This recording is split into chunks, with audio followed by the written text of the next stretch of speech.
Is it your perspective that the Christian worldview is in fact the objective truth of the matter? Yes. Huh. But there's always that factor of we're human beings, we've all had different experiences, we all come from different backgrounds, and that's where your bias really lies. So you actually do have somewhat of a course of action to take if you discovered that you don't have a good reason for thinking Christianity is true, including the morality aspect of it, it sounds like. Yeah. I hadn't thought of it that way. I want to find the link in this chart of yours that is the one that they're all dependent on the most. And it Yes. sounds like it's the Bible and the infallibility of it. Absolutely.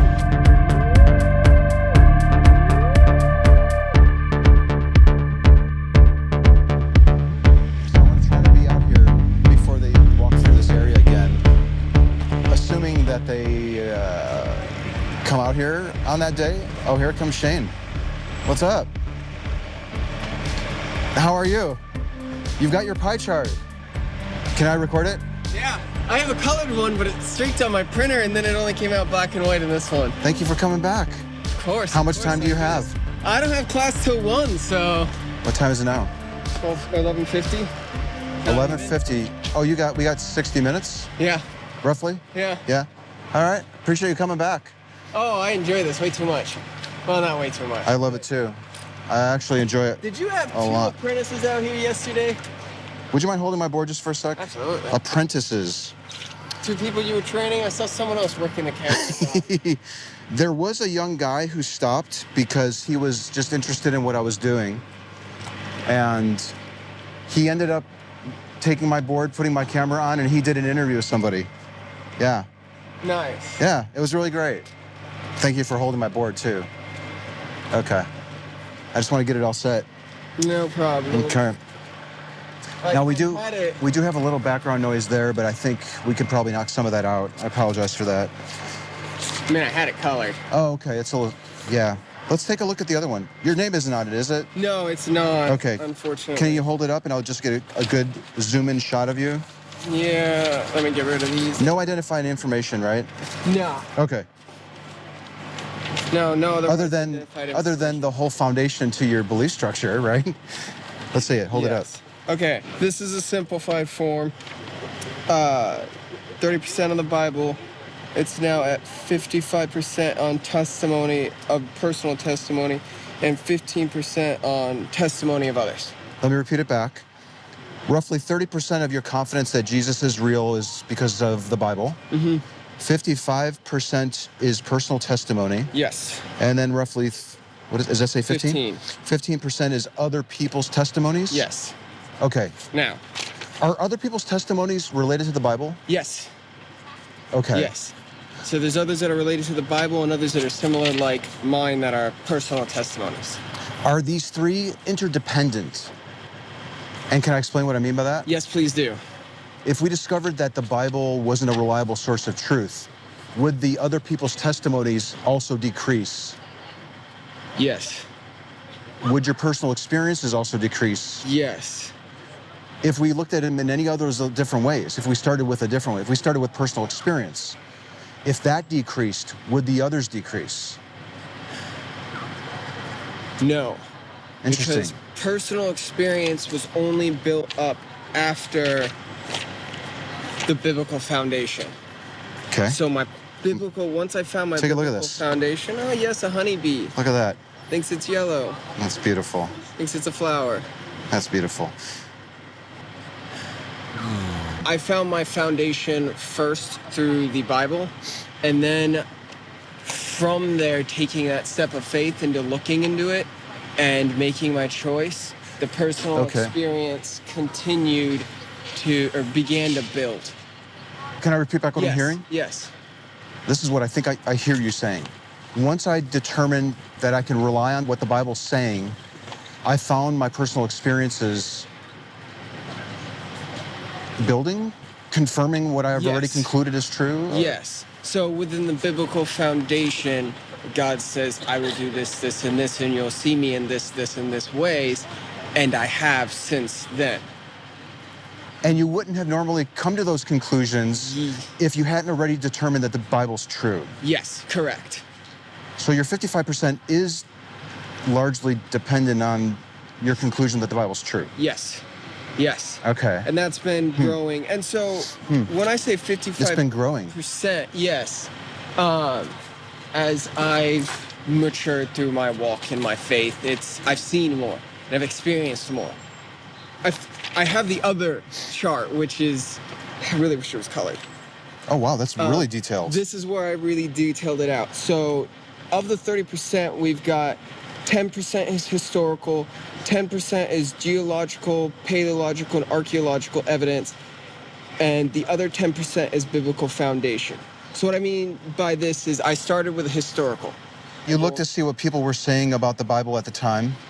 Is that right? No, I did the opposite. So I looked at the Bible, I said, we've got chronicles of history that go on here for the Israelites. Do we see these chronicles reflected in the historical records of the other nations they were in contact with? Yes. We see Babylon conquer them. We see Assyria rise up. We see the Hittites come in and conquer them. We see the conflicts. We see the battles. We see them in historical records, and then we see even more backed up in archaeological records. Case in point, the Hittites. For years, everybody was like, archaeologists are like, the Bible is fallible. It has this point. We do not have the Hittites on record. And then they found the Hittites. And and they realized, oh my gosh, all of our evidence was right here in it, and it backs up what we were seeing. Is it your view, as we stand right now, that the Bible is infallible? Yes. Okay. Yes. And because you think that, you're building out this collection of personal experiences, I suppose.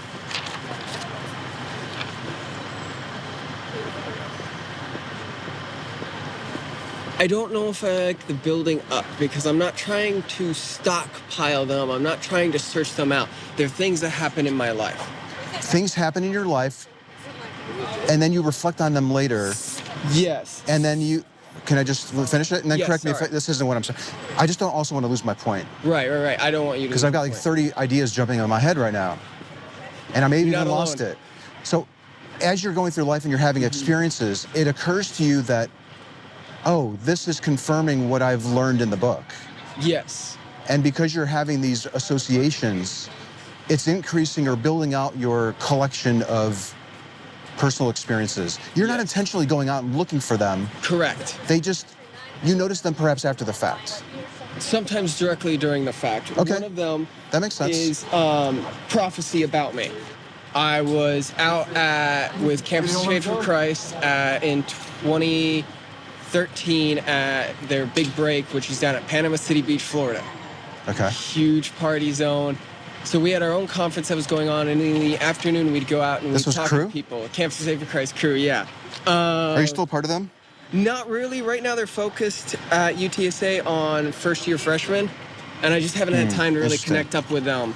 I know. An interesting play. What do you think I meant when I quipped interesting to that? I don't know. Just the only focus on freshmen right now is... What do you think the advantage is? We're getting a little bit off track here. Let me just real quick. What is the advantage of focusing on freshman college students to introduce them to the ideas that CRU likes to promote? So the advantages are you take a lot of flack, and remember, I come from the anthropology department. We take a lot of flack right off the bat about Christianity and our views and our biblical foundation and what is true and what is not. What is, this is straight religion, this is not, religion's false. There's a whole bunch of views that we get through most of the humanities and a lot of the sciences. And so we see a lot historically, we see a lot over the years with Christians who grew up, were strong in their belief, falter in college, especially as a freshman, because they don't have the support that they need. Are they the ones that are most at risk? I would say they're most at risk. But when I joined CRU, there was like 80 people involved in a weekly meeting. I may know a few people who were part of that group at that time. Over the years. So I went from like 80 down to 20 by the time I was graduating. 80 people at least at a meeting, down to like less than 20. So there's been a refocus with this specific group. Let's table that. 'Cause that's fascinating, and we could probably make a 30-minute discussion about that. Need to bring in James for that discussion. Yeah, send James by, whoever James is. He's the current leader for UTSA. Okay, so you've even fleshed this out in greater detail. Yes. So for me, at that time, I was out and I went with a group, and we were just going where God led us, and he led us to this other pastor who was just sitting there saying free prayer. So he knows nothing about us. We know nothing about him. Oh, this was at your outreach event or your conference?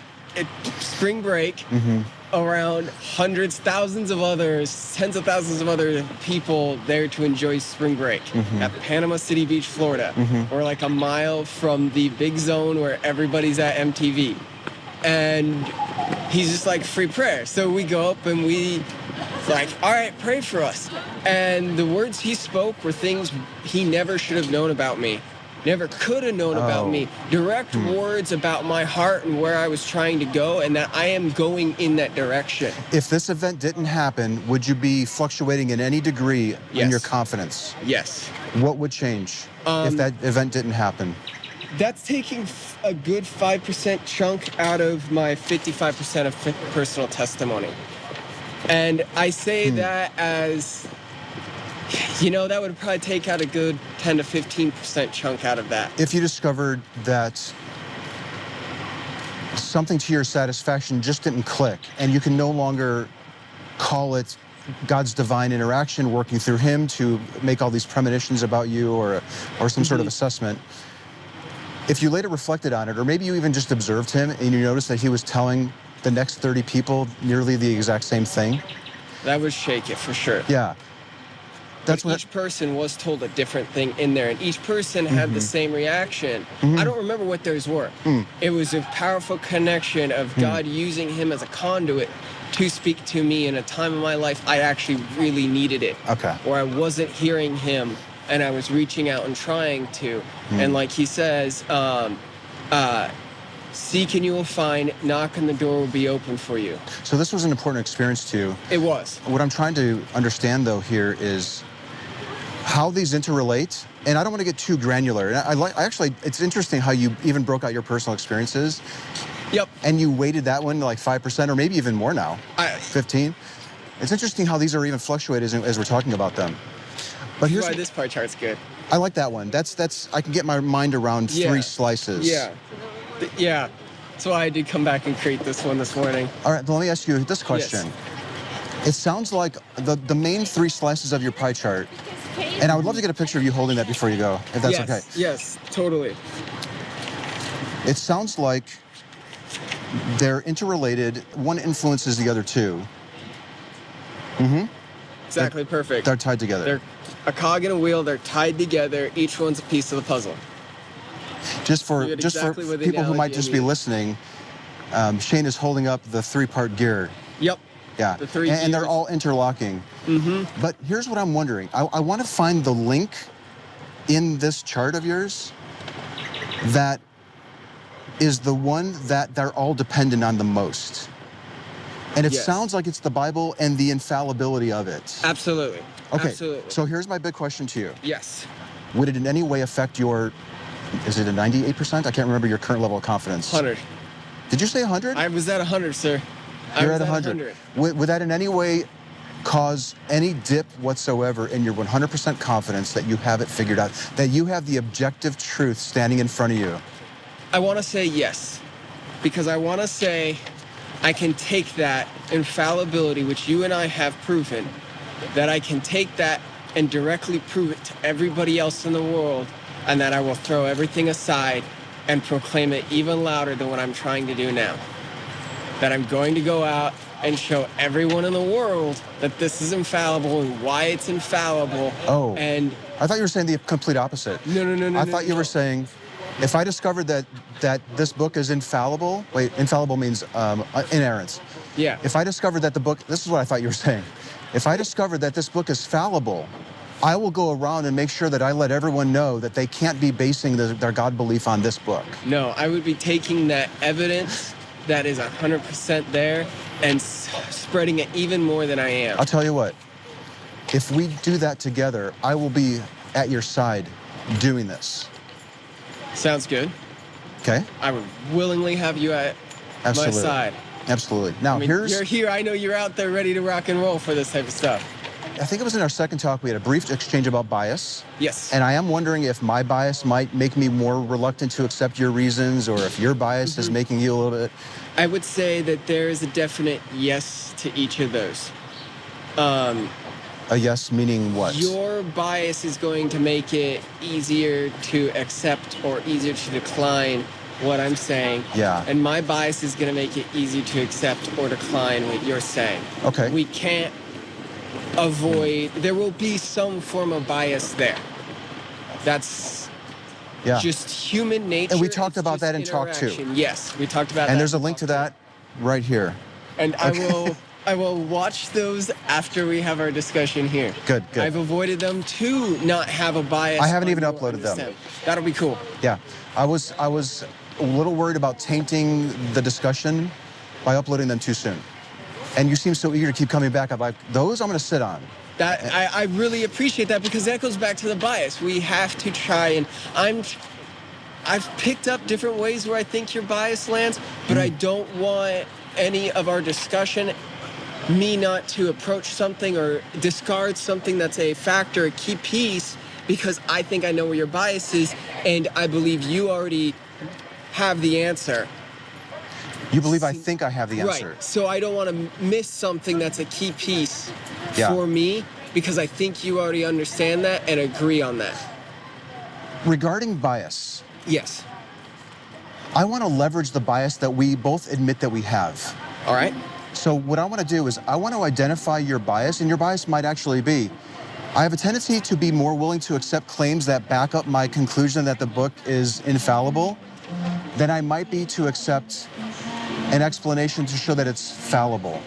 Okay. I want to take that potential bias, or what that likely bias that you may have. I don't know. Maybe you don't, or maybe you're aware of it and you want to try to mitigate it. That's even better. That's where my goal is to mitigate. That's ideal, but I don't know if that's possible. But here's my thing. Right. I'm wondering if we could actually take your bias and lean into it. And if we still discover that you don't have a good reason for thinking that, or a method for confirming that reason, even you being biased about it, if you discovered that you don't have good reasons for thinking that that's true, you don't have a good method for testing those reasons that you yourself may have a bias towards, it might have a more profound effect on your reassessment of your confidence in your belief. This is what I'm thinking could be the case. I absolutely would agree. It's absolutely true. And I've worked to mitigate that bias, and I've worked to build my foundation and look at things critically and understand and try and understand how they are from outside my bias as best as possible. Sure. And I agree that there are times I can't do that. Yeah. Which is why there are other things on my part, like others' testimony. These things are interrelated and dependent on you thinking that the Bible is inerrant and infallible. Yes. In short, what I'm trying to say is, even if we took your bias into account and you still discovered that you have no good reasons or a reliable method for confirming that those reasons are good for thinking that your book is infallible and inerrant, that could be very powerful stuff, because I'm not even asking you to look at it from my perspective. We're viewing it through your own prism. And if you still discover that you have no good reasons or a reliable method, I would think that that would have a profound impact on your confidence. I'm not strawmanning you. Right. We're going to take your best argument and see if we can knock it over together. All right. All right. Does that make sense? And we talked about some of the... And this only makes me better. And this is what I do try and do throughout my life, is take these and make sure I have as little of a straw man as possible. So what... For your own views and others? For my own views, yes. And, well, I don't know how Linchpin or straw man others. Also, for example, you could say, Anthony, the only reason why you don't believe in God is because you want to sin, when that may not be my reason why. Okay, yes. No, yeah, definitely for my own. You wouldn't want to straw man me, correct? Or no. would you? No, I would. I want to do exactly what we're doing here. Challenge you, help you, make you think. because that's what's been best for me. Awesome. And where I learned and built my foundation was think, test. Now, I'm not the only one to do this. C.S. Lewis did this. It took him years to become a Christian because he went through and he decided, he said, I don't believe. But why don't I believe when my best friend, one of my best friends was J.R.R. Tolkien, believes? And he went through and he looked around and he took the Bible and he took history and he looked at what's out there. And can I believe that this is inerrant? And he found it compelling. Yes. And there's another book, I forget who it's written by, In Search of the Truth, but this has been done over the ages. I'm interested, by plenty of people. So me on that. Yes. Let's talk about that. Can I let me reset this a little bit. And I hear completely what you're saying. There are people that have looked at it, they've researched it, they've thought about it, they've even tested it. And they're part of. They found it compelling enough to become a Christian. Yes. And I think what you're saying is you've done similar things. Yes. Here's another one of my questions for you. We could even end it on this point and meet a fifth time. Would it be a fifth time if I'm trying to even think? It would be a fifth time. We're covering a lot of ground. We still have time. For me anyway. We do have time, but here's, can I ask let's throw this Let's ask my question. You have the option of answering it, walking away, I never see you again, or you decide to come back, whatever. We have nearly unlimited options here. We do. If you discovered that you are incapable of adequately testing the infallibility of the Bible, would you lower your confidence in your God existing?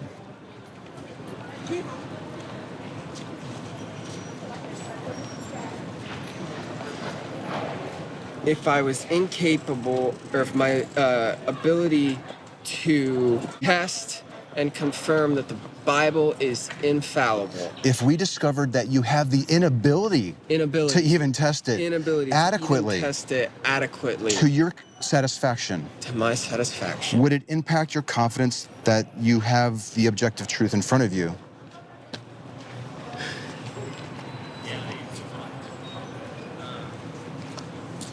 Yes. How much of an impact are we talking about?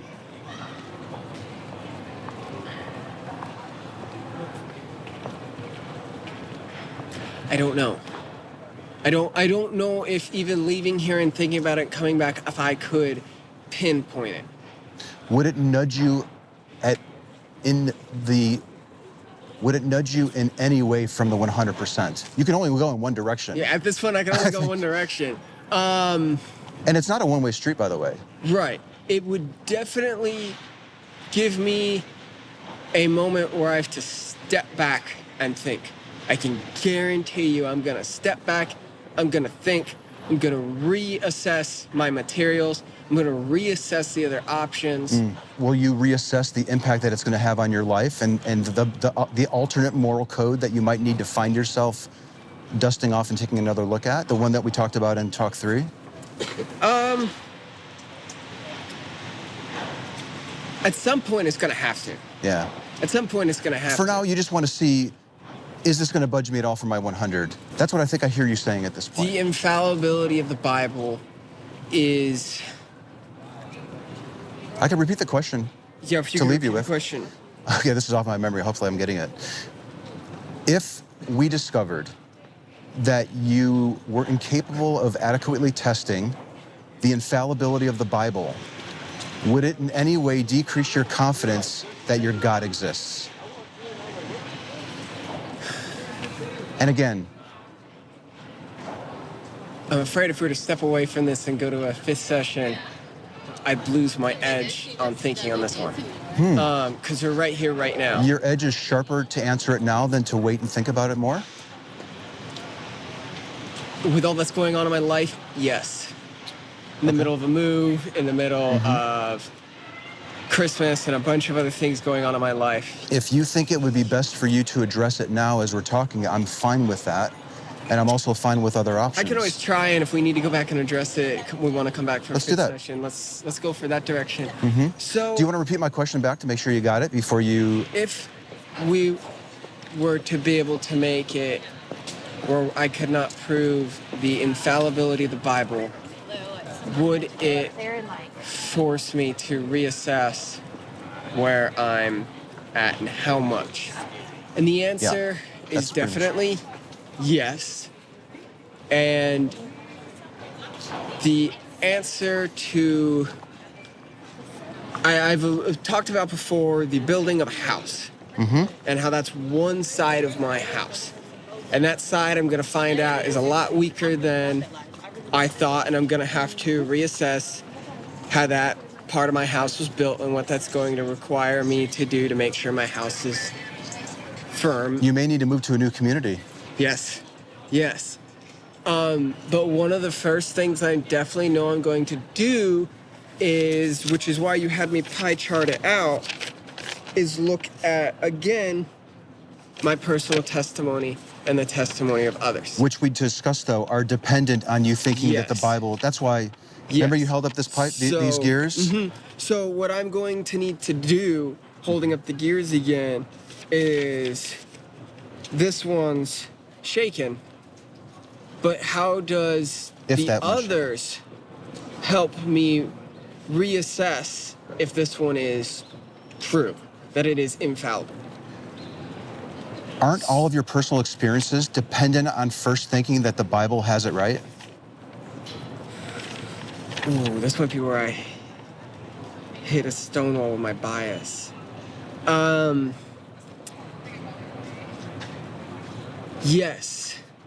It is the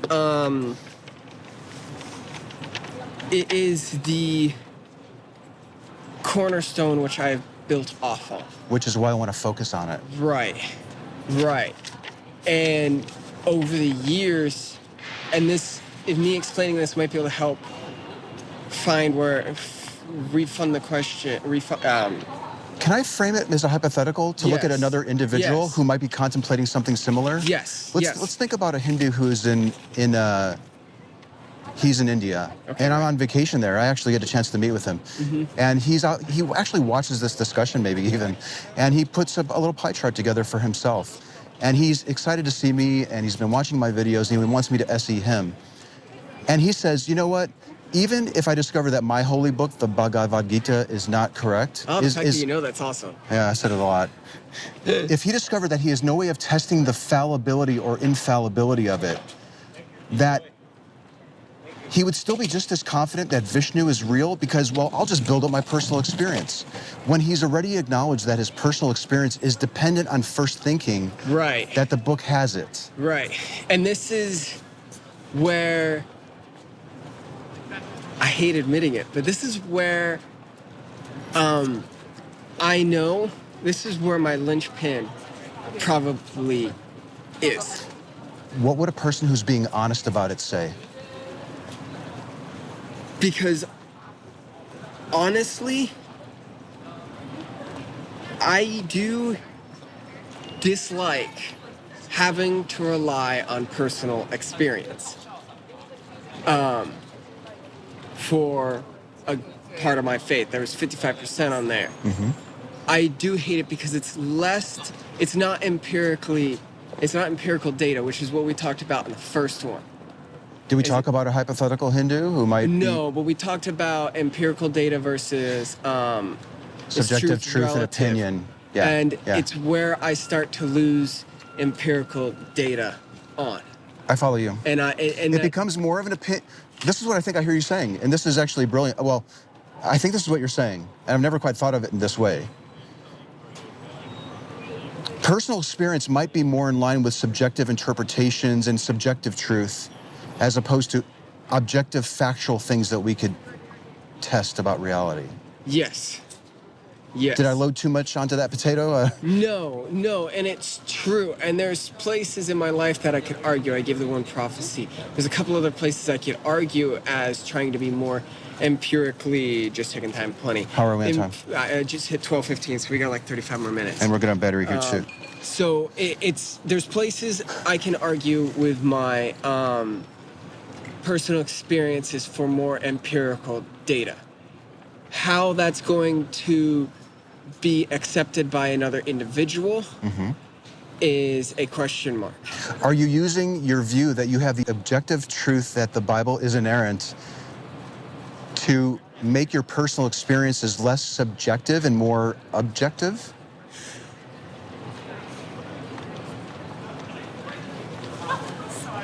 Okay, repeat it again just so I have it in my head. Yeah.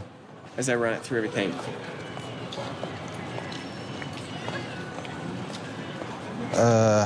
Are you using... Okay, this is, again, I've got like 30 things going through my mind. I think you're of the view that you have the objective truth. You're standing, remember that first one? There was all these symbols. Everyone could be looking... made papers for the symbols, but yes, there's all the symbols. I'm going to overlay some graphics so it'll be on the ground here. Cool. But you think you're standing in front of the objective truth, and that is that the Bible, I think, is that the Bible is infallible and it's inerrant. Yes. And because of that objective truth that you think that you have, does that have the ability to skew your personal experiences and make them more objective and less subjective? Does it have the ability to alter our personal experiences and make them objectively true because you've already concluded that your book is objectively true? Or are they always subjective opinions and interpretations, regardless of what you think about the objectivity of the Bible? Do you follow me? I follow you, and I'm trying to deduce my answer. I'll try. And doing my best to step back and double check where my biases are. I applaud you for that. And double check what can I pull that we would state as more empirical, that would be less reliant on the we could state objectivity, that is objective truth. This is what I think I'm hearing from you, is that when we look at your 100% confidence, that you can't be mistaken on it, there's no doubt, you can't be wrong on it at all. This is what I think I hear you saying, is that you would prefer that your reasons that build up your pie chart are objective facts about reality, and they're less subjective. Yes. You prefer that to be the case. However, when we look at them, and even just the three, and maybe we can carve them, look at the other one that carves them down even more, there might be some subjective qualities to some of them. You'd prefer to have objective, factual backing absolutely, for this confidence that you have. Yes. But my question is your view that you do have at least one factual standing, which is your holy book, does that have the ability to flavor the other reasons on your pie chart to make them more objectively true, because you've already concluded that you've got the truth with this book?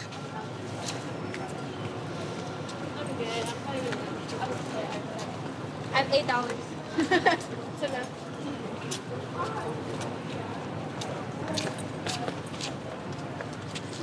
Hey, how are you? I think the only answer I can give without backpedaling is yes. Yes, what? Can you elaborate just a little bit? That yes, it has, that yes, it does in ways flavor how I view the more subjective points of my faith. It would have to, because I have built the strong cornerstone and foundation there. Okay. If we discovered that everything that makes up your pie chart is a subjective interpretation that's largely swayed by some biases, maybe that we discover later on, and you don't have the objective truth of the matter, even when it comes to the Bible, would it budge you off of your 100%? Yes. Yes. It would have to. It would have to, because I've lost the cornerstone, which, as we talk, also it does appear to be somewhat of a linchpin. If I lose that cornerstone, it's I'll run this analogy. When over D-Day, World War II France, actually anyone doing early jumping, and still today, if you do static line jumping, which means you're doing parachute jumping off of a Keep talking. lower height, and so you're connected straight in. You're not, if you do your static line and there's open, and when you open, you jump, and then you pull your chute. In a static line, you're connected up, and when you jump out, it connects and it pulls your chute. Have you done this? No, I've looked at it, but sounds terrifying. Scary idea. I'm a World War II historian and buff, and know this stuff. So when a static line, you jump out for your parachute, connected to that line, there's a single pin. And you have to jump out in the correct fashion, formed like this, and drop for that pin to pull out. And if that pin pulls out right, it pulls your parachute, you're safe. So I'm in a position where my parachute for certain is my biblical foundation, that the biblical foundation, the Bible, is inherent, that there is no errancy in it, that is 100% true. That when... And you have the ability to test this.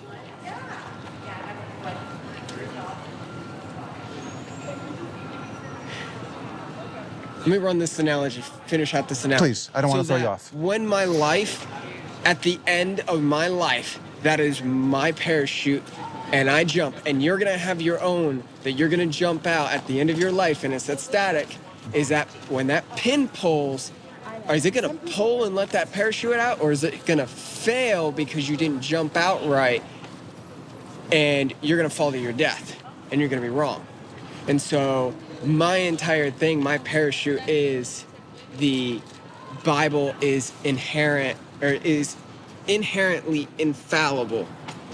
And because of that objective fact, you're on good standing. That pin holds, or that Yes. pin works the way, that pin if I'm will following your work metaphor the way here it correctly. needs to when I die. When you die. That when Okay. I die and I go to whatever, that one, because of it's a biblical standing, that when I die and I go to heaven, that Jesus Christ will stand there and say, all that he's done wrong, all of what we call sin, being separated from us, I died, I covered that. He is one of yours, and God's gonna open that book of life and find my name in it and say, yes, you are one of mine, you are one of my children, and I'm let into heaven. We can go into a long concept of heaven and a talk on there. That was great. And But- can I build off of this Yes, just a build little off bit? of it. It sounds like having a life after death is of extreme importance to you. That's Yes. the sense that I'm getting from what you just told me. Oh, that's a... Do you know where I'm going with my question? No, but that's an immediate, interesting... If you don't feel that way, let me know. But I'm getting the impression that having a life after death is important to you. It's important, but the odd thing is, I will readily admit that while Jesus says we need to, that our treasures will be ones that we need to store up in heaven and not on earth. You know, he states gold and silver, cloth, you know, all the fancy things, they rust and they rot and moths eat them and they don't hold up. And at the end of our life, what is going to happen to those things? They're either getting passed on to someone else. We can't take them on with us. So store up the treasures in heaven. Do what you need to do to store up the treasures in heaven. I have an actual problem quantifying those treasures that I store up. I know That's doing fine. A, B, and C will help. We'll store them up, but I don't understand that. I have a faith that there's an afterlife, but most of mine is really kind of built around here and now because I just haven't quite grasped that concept as objective, I guess. May I ask a question? That's a huge faith step out on that one. Yes, ask the question. Could your appreciation for the concept of having a life after death be subjectively biasing your conclusion that you have the objective truth with the Bible being infallible?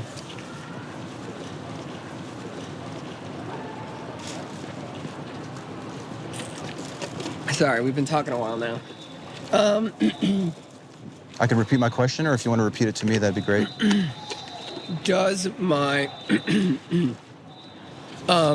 bias about an afterlife create a subjectivity about how I view my empirical data in the Bible? Yep. The answer to that is no. You would still believe just as fervently and be just as convinced that the Bible is objectively true if there was no life after death? That cannot happen because the Bible, because a huge portion, the Bible in it of itself is built around within the first 3 chapters. It talks about it. Actual foundation of it as a life after death. I think I found a better... life created before death, and then since humanity walked away from God and decided we want to make our own choices, like you let us, that's being, to me, being in the image of God is our ability to make our own choices. That I get to choose what my religion is, I get to choose who my God is. And he built us to have that free will to do that, but that also walked away and created that divide, that sin divide is often called. And so that in and of itself, creating death, built this life after death that we can have, because when God first made the world, it was perfect and it didn't have death. There was no death involved in it in any scale. As I'm listening to you here very closely, it occurred to me of a different way of rephrasing what I just asked you, but in a more simple way. Okay. It sounds to me what you're saying, and this may not be what you're saying, so please correct me if it isn't. What I think I hear you saying is, I like what the stories in the book tell me, and therefore, it could be a factor in thinking that it's objectively true. I don't know if you're saying that.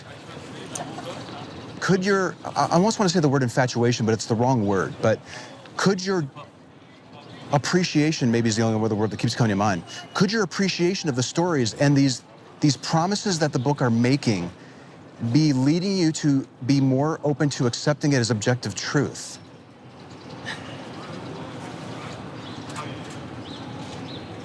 No, because I have, still plenty of time, I have worked to rip the stories apart and look at them as objective truth. Are they historically backed? Gotcha. Are they backed in the archaeological records? Are they backed in the paleological and geological record of the world? Can I just interrupt? Yes. I think we've come full circle, and I think you've confirmed that you accept it as objectively true because there's all this stuff that backs it, and we have the ability to test the infallibility of it.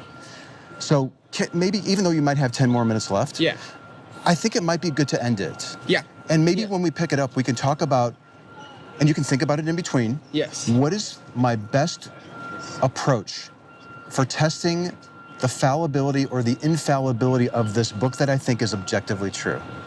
Good homework. Because if I understand right, where's my phone? Let me make sure I mark this in my phone to go through. Have you emailed? You haven't emailed me yet. You can always email me too. No, I have not emailed you yet. I've kind of avoided making. Well, I haven't needed to email you, but I've kind of tried to stay away from everything for no bias. Good for you. Good for you. So, what is my greatest argument for the infallibility? No, not necessarily. What is, tell me about the way that you're going about testing the infallibility of the Bible. What is my way to test the infallibility of the Bible? Not necessarily, yeah, I guess so. Number one, I'm wondering if you even have a test. Because remember that earlier question? If we discovered together that you don't have a way to adequately test the infallibility of the Bible, would it impact your confidence in that 100%? Mm-hmm. I'm still not entirely sure where we stand on it, if it would or not. We talked about Linchpin then, or shortly after that too.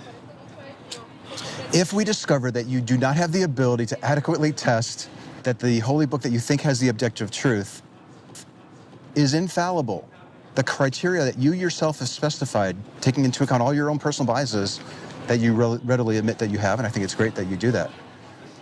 If we discover that you cannot test it to see if it's true or false, what does that do to your overall confidence in all those other reasons and your 100% certainty that you've got it figured out? Okay.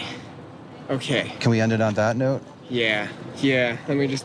Let's say we struggle to even come up with what would be an adequate test. If you have a view that you have the objective truth on something that we can't verify, why would a person think that it's objectively true? Yeah, what is an adequate test? is probably the best part of that one. Ooh, this is where it gets really, really fun. And let's say that you come back with things from your holy book that you would say, this is what the book says, this is why it's objectively true. I'm going to accept what you're telling me, but I'm interested in testing now. I want to figure out how you could determine that that verse is mistaken, or that historical authorship was mistaken. This is going to be a fun one. Remember, testing isn't just proving that something passes the test. It's seeing what a fail test would look like. So I'd like to get an idea of passes and fails. This is going to be fun. This is going to be fun. Feel free to type it out like you did with your pie chart. I'm already thinking we're going to be running a type out on this one because it's going to be, well, there's always going to be multiple layers to a test. Here's my hypothesis, here's my test, here's the answer. Would I be able to repeat it? Cycles. Yep. Would that Hindu in India be able to repeat it and come to the same conclusion? Yep. Oh, this is going to be fun. I really admire your positive attitude in all of this. And looking at it, you seem almost giddy, actually, right now, standing in front of me. You're smiling from ear to ear. And I really appreciate your attitude. 2 years to a camp called Worldview Academy where we did this and slammed and worked to test infallibility and different religions and what was going on. Why should I believe the Bible with what it says? Why should they believe what I believe? Why should I not believe what they believe? And perhaps even more important, did they use an appropriate methodology for going about this? What were their biases? Yes. What are my biases? And can I repeat their results? And what would a fail test of theirs look like? There's literally a video with a question that's asked, which bias is the best bias to be biased by? And that's the answer that we're coming down, the question we're coming down to in all different respects, is which bias is the best bias to be biased by? I'm going to remove my bias as best as possible, but it still comes down to that this is the best bias I believe to be biased by. We've got some noise that just kicked up, so we should probably wrap it up. But here's my last question that I'll leave you with. Shouldn't an objective truth trump any bias that a human has? Yes. Okay. Yes. Okay. Great job. Yes, I better put that in my phone too. Okay. I think I will need to email you for that one.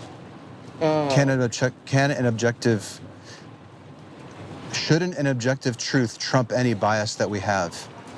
If we can account for our bias and mitigate it as best as possible, and incorporate a test that has pass and fail components to it, we should be able to get pretty close to figuring out if something is objectively true or not. Yeah.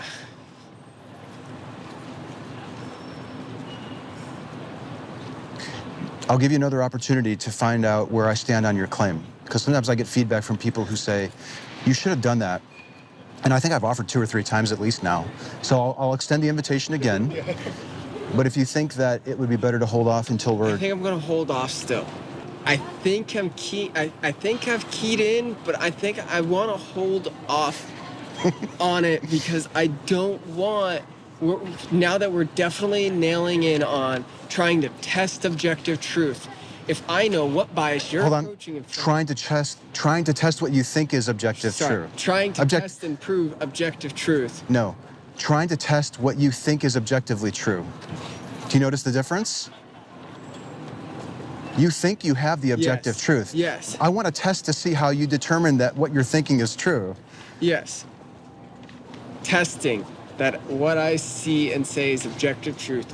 If it is, I don't want to know your bias because I want, as you talk and give me feedback and ask questions, to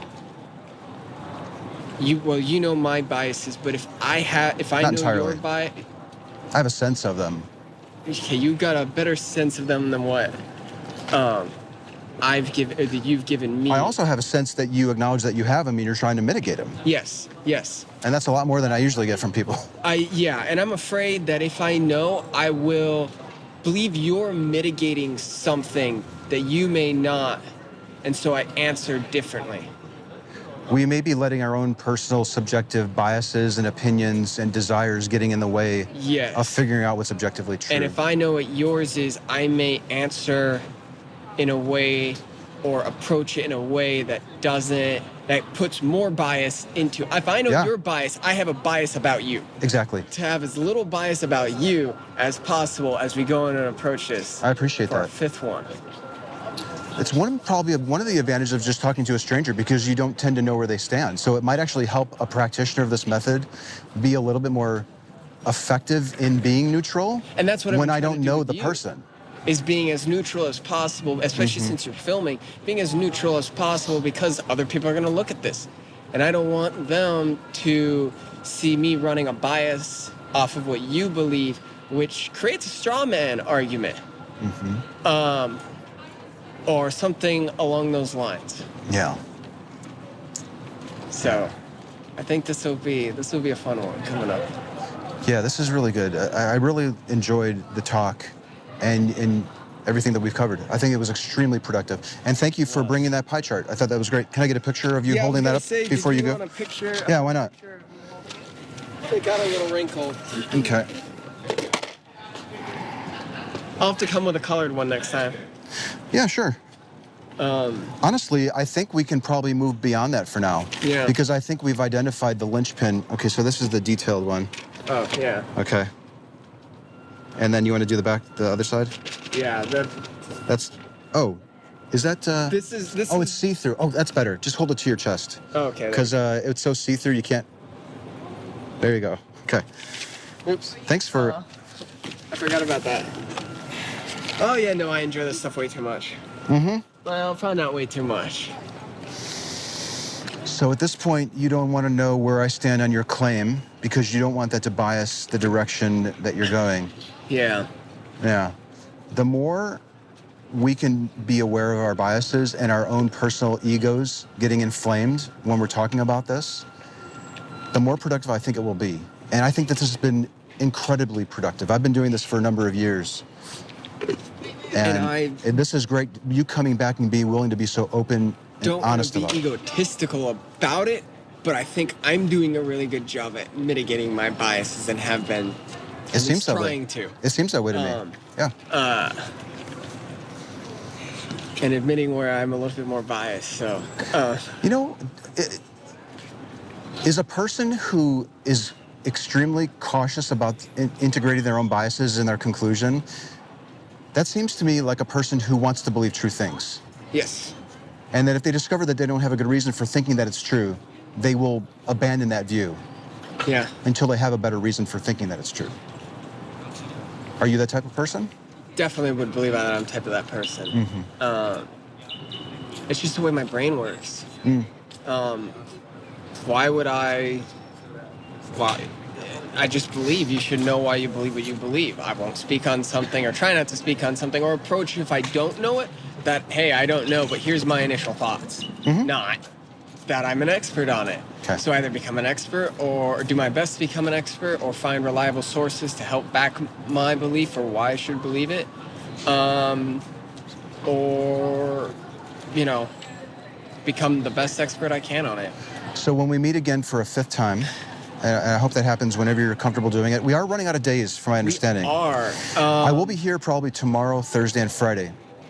Sorry, Thursday and Friday. Today's Wednesday. Today's Wednesday. I may need... tomorrow I have a final. It's the last day of class she's doing the test on the last day of class. We're not having a real final there, which is fun. Prefer it.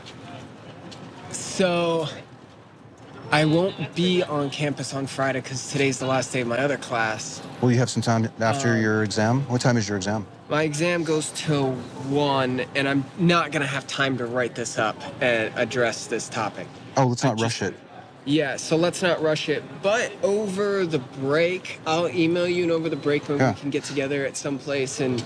There is a chance that I might come back to this campus for a few weeks into 2020 when the is it the spring session starts? Yeah. Yeah. So... I wanted to ask you one question. Yeah. Or at least say one more thing. When you come back for this fifth chat that hopefully we can work out and make happen, Do you remember? Sure, we can, whether it's do you- on campus or not, somewhere else. It could be anywhere. Yeah. We can, Maybe a quieter spot. yeah, I'm sure. We can Ideally find a standing, because I really like talking to people standing up. I think it reveals a lot more about their views. body language, definitely. Exactly. Even though it's not a perfect science. No. And there starts that again. I was going to ask you. Give me a second while I think about it. Oh, when you decide to eventually come back, where are we planning to pick this up? I think I have an understanding of where we're picking this up, but I want to see if you remember it. And I can repeat it if you'd like. We're supposed to pick up on what my great argument for the objective truth of the Bible is. Well, maybe you need to first how select your to- best argument.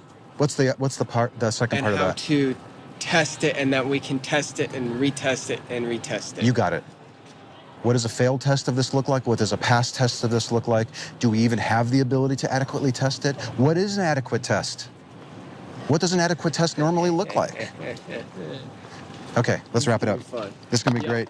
Yep. You got all my info? And I do. I do one you of your have all cards. three of these now? I do have. They're all in the bag. Did I give you the fourth prize yet? No. Okay, I have something for you. I've got all three of them.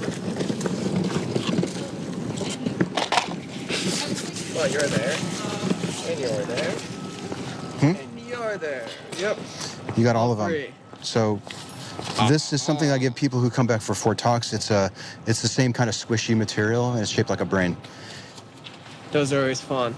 Yeah. We'll Yeah. definitely figure out a 5th time because I want to do this. I want to test my tests again. Testing your tests. Yes. I'm going to test my tests again. That's a great way of summarizing what we need to do next time. Okay, cool. All right. Thank you so much, Anthony. It's great to see you. Thanks for the talk.